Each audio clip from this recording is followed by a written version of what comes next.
అందరికీ నమస్కారం. మన దివ్యాస్ డివోషనల్ ఛానల్కి స్వాగతం. ఈరోజు వీడియోలో మనం శ్రీరామనవమి వ్రతం కథ గురించి తెలుసుకుందాం.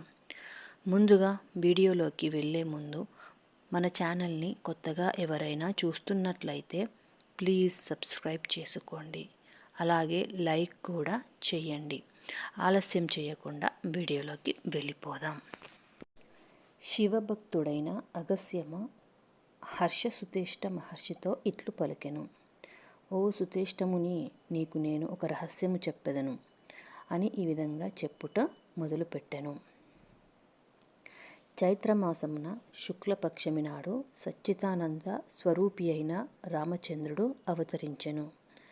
కావున ఆ రోజున ఉపవాసము ఉండి ఆ రాత్రి శ్రీరాముని షోడశోపచారములచే ఆరాధించి పురాణమును చదివి జాగరణము చేసి మరునాడు ఉదయముననే కాల్యకృత్యములు నెరవేర్చుకొని తన శక్తికి తగిన భక్తియుక్తులతో శ్రీరామచంద్రుని పూజించి పాయసముతో అన్నము చేసి పెద్దవారిని బంధువులను తృప్తిపరిచి గోవు, భూమి, నువ్వులు, బంగారము, వస్త్రములు, ఆభరణములు ఇచ్చి కౌసల్యాపుత్రుడైన శ్రీరామచంద్రుని ఆనందింపజేయవలను.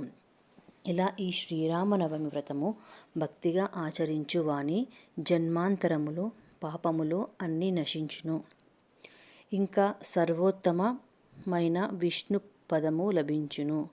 ఈ ధర్మం అందరికీ ఇహ పరలోకములందు భోగమును మోక్షమును కలిగించునది. కావున మహాపాపి అయినను శుచి అయి ఈ వ్రతమును ఆచరించుటచే జన్మజన్మముల పాపములన్నీ జ్ఞానగ్నిచే నాశనము అగుటచే లోకాభిరాముడగు శ్రీరాముని వలె అన్ని లోకములలోనూ ఉత్తముడై వెలుగును. శ్రీరామనవమి వ్రతము రోజున తినెడి నరాధమునకు నరకము కలుగును. అన్నిటికంటే ఉత్తమమైన ఈ వ్రతము చెయ్యక ఇంకే వ్రతము చేసినా సఫలము కాదు. కావున ఈ వ్రతం ఒక్కసారి చేసి భక్తితో ఆచరించినచో వారి మహాపాపములు అన్నయు తొలగి కృతార్థులు అగుదురు. అందువలన నవమి రోజున శ్రీరామ ప్రతిమకు పూజా విధానము చేత ఆచరించువాడు ముక్తుడు అగును.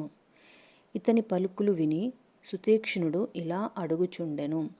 ఓ లోప ముద్రావతి, ఎప్పుడూ ధనము లేని వారైన మానవులకు సులభమైన ఉపాయము చెప్పుమనగా అగస్త్యుడు ఇట్లా పలుకుచున్నాడు.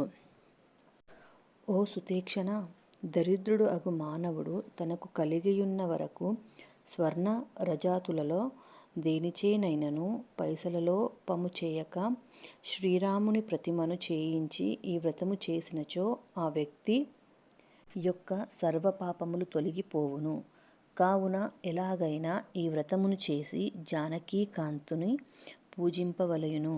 ఈ వ్రతమును భక్తి కొలది చేయనివాడు రౌరవాది నరకములో పడును అనిన విని సుతేక్షుడు, ఓ అగస్త్య మహర్షి, శ్రీరామమూల మంత్ర ప్రభావము నాకు తెలుపవలెను అనిన అగస్త్యుడు వివరించుచున్నాడు.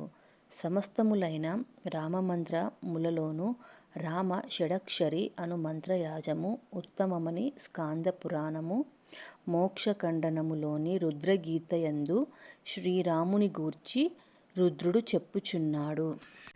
ఓ రామ, మణికర్ణిక ఒడ్డున మరణము పొందే మానవుని దక్షిణ కర్ణమున శ్రీరామ రామ రామ అను తారక మంత్రము ఉపదేశించెను. కావున నీవు తారక మంత్రము ఉపదేశించెను కావున నీవు తారక పరబ్రహ్మము అని పిలువబడుచున్నావు. కావున పరిశుద్ధము పాపనాశనము అయిన శ్రీరామనవమి వ్రతము శ్రద్ధాభక్తి గల మానవులకు చెప్పతగినది. ఇంతేకాక బంగారు, వెండి, రాగి మొదలగున లోహములతో దేనితోనైనను శ్రీరామ ప్రతిమను చేయించి అందు దేవుని ఆ వాహనము చేసి ఇంతకు ముందు చెప్పిన విధముగా పూజ చేసి ఆ ప్రతిమ దగ్గర శ్రీరామనవమి రోజున ఏకాగ్రచిత్తుడై జపము చేయించు నుండి మరనాడు పునః పూజ చేసి సంపూర్ణ భోజనము దక్షిణ దానములచే బ్రాహ్మణులను సంతోషింపజేయుటచే లోకాభిరాముడైన శ్రీరాముడు అనుగ్రహించును. కావున మనుజుడు ధన్యుడు అగును. ఈ విధముగా 12 సంవత్సరములు చేయుటచే సర్వ పాపకర్మలు నశించిన వాడగును.